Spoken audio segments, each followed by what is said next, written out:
불법 계엄 선포에 가담한 혐의를 받는 박성재 전 법무부 장관에 대한 두 번째 구속영장 심사가 열렸습니다. 박 전 장관에 이어 황교안 전 국무총리도 구속 심사대에 섭니다. 법원 취재기자 연결해서 자세한 내용 알아보겠습니다. 진기훈 기자. 네, 오늘 오전 10시 10분부터 시작된 박성재 전 법무부 장관에 대한 두 번째 구속영장 실질심사는 5시간가량이 진행이 됐고 조금 전 종료됐습니다.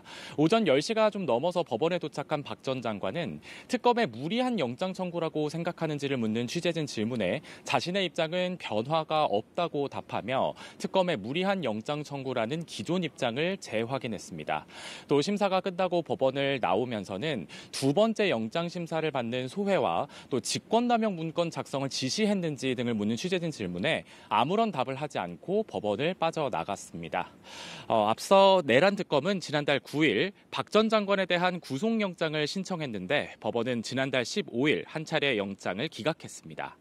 박 전 장관의 당시 위법성 인식에 대해 다툴 여지가 있고 또 도주나 증거인멸 염려에 대한 소명도 부족하다는 이유였는데 특검은 보강 수사를 거쳐 지난 11일 다시 구속영장을 청구했습니다.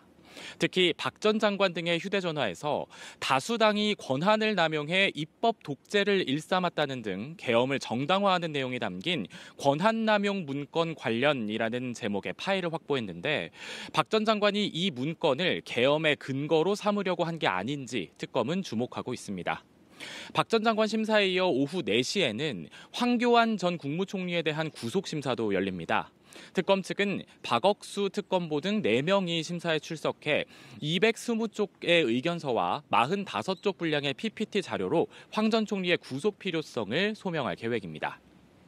황 전 총리는 비상계엄 선포 당일 SNS에 우원식 국회의장과 한동훈 전 대표를 체포하라는 내용의 글을 올려서 내란을 선동한 혐의로 어제 체포됐는데요. 체포영장 집행 당시에는 내란 선동 혐의만 적용됐는데 구속영장엔 공무집행 방해와 내란특검법 22조에 있는 위계 등으로 인한 수사 방해 혐의가 추가됐다고 특검 측은 밝혔습니다. 네, 윤석열 전 대통령의 내란 재판에는 오후 공판에 홍장원 전 국정원 1차장이 증인으로 출석하죠. 네, 그렇습니다. 오늘 법원에서는 윤석열 전 대통령의 내란 우두머리 혐의 재판이 오전부터 지금도 계속 이어지고 있는데요. 잠시 뒤 오후 공판에서는 홍장원 전 국가정보원 1차장에 대한 증인 신문이 예정돼 있습니다. 홍 전 차장은 지난 2월 윤 전 대통령의 헌법재판소 탄핵심판 변론의 증인으로 출석해서 비상계엄 당시 윤 전 대통령으로부터 싹 다 잡아들이라는 지시를 받았다고 증언한 인물입니다.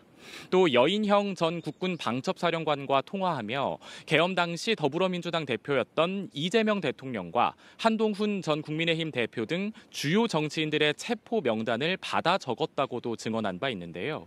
최근 재판과 특검 조사에 직접 출석하고 있는 윤 전 대통령은 오늘 재판에도 직접 출석했는데 핵심 증인이자 그간 자신에게 불리한 진술을 해온 홍 전 차장을 상대로 윤 전 대통령이 직접 신문에 나설지 주목됩니다.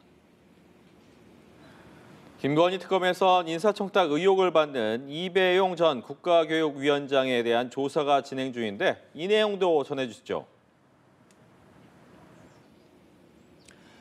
네, 그렇습니다. 김건희 특검팀은 오늘 오전 10시부터 매관 매직 의혹을 받는 이배용 전 국가교육위원장에 대한 두 번째 참고인 조사를 진행하고 있습니다.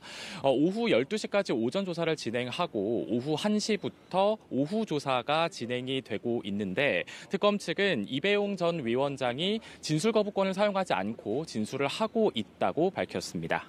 이 전 위원장은 지난 2022년 김건희 씨에게 금거부기와 윤석열 전 대통령 당선 축하 카드 등을 전달하며 국가교육위원장 인사를 청탁했다는 의혹을 받고 있습니다. 특검은 이 전 위원장이 김건희 씨를 만나 국가교육위원장 자리를 청탁한 시기를 2022년 2월부터 9월 사이로 보고 있는데요.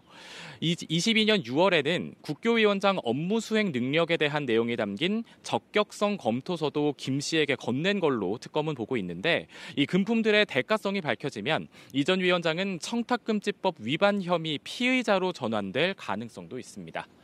지금까지 서울중앙지방법원에서 전해드렸습니다.